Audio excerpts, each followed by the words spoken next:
देश भर में 70 साल से अधिक उम्र के बुजुर्गों के मुफ्त इलाज की घोषणा यानी 5 लाख रुपए तक का इलाज मुफ्त करने की घोषणा यानी जो परियोजना केंद्र सरकार की है वय वंदन परियोजना।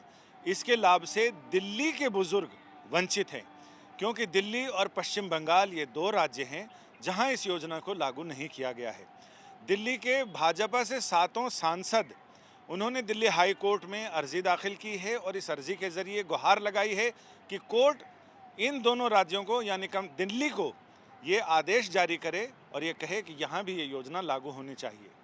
इन 7 सांसदों ने अपनी अर्जी में ये साफ किया है, ये कहा है कि सिर्फ दिल्ली के बुजुर्गों को क्यों नहीं इस योजना का लाभ मिलना चाहिए, वो भी इस योजना का लाभ लेने के हकदार हैं। लेकिन दिल्ली की आम आदमी पार्टी की सरकार ने इस योजना को दिल्ली में लागू नहीं करके यहाँ लाखों ऐसे बुजुर्ग हैं जिनको इस अधिकार से, इस लाभ से, इस सुविधा से वंचित रखा है। दिल्ली के सांसदों का यानी याचिकाकर्ताओं का कहना है कि इसमें अविलंब इस मामले में सुनवाई की ज़रूरत है। उम्मीद की जा रही है कि दिवाली की छुट्टियों के बाद जब हाईकोर्ट खुलेगा तब इस मामले में शीघ्र सुनवाई की अपील की जाएगी।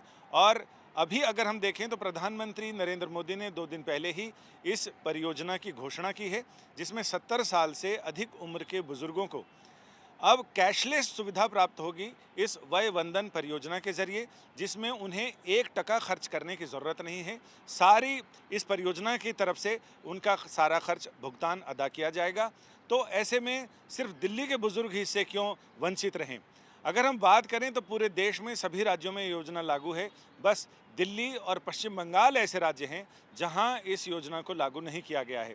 पश्चिम बंगाल के तृणमूल कांग्रेस के नेता डेरेक ओब्रेन ने भी कहा है कि ये योजना केंद्र सरकार ने पश्चिम बंगाल सरकार की ऐसी ही योजना की नकल की है और उसी के आधार पर अपनी योजना तैयार की है।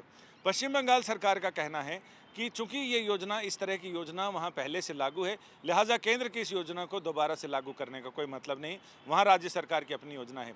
लेकिन दिल्ली सरकार से अब ये देखना दिलचस्प होगा कि जब कोर्ट इस मामले में अगर नोटिस जारी करेगा तो दिल्ली सरकार क्या जवाब देती है, ये देखना भी दिलचस्प होगा। यानी दिवाली के बाद तक इंतजार करना पड़ेगा इस मामले की पहली सुनवाई का कि दिल्ली हाईकोर्ट का रुख इस अर्जी पर क्या रहता है। संजय शर्मा, दिल्ली आज तक।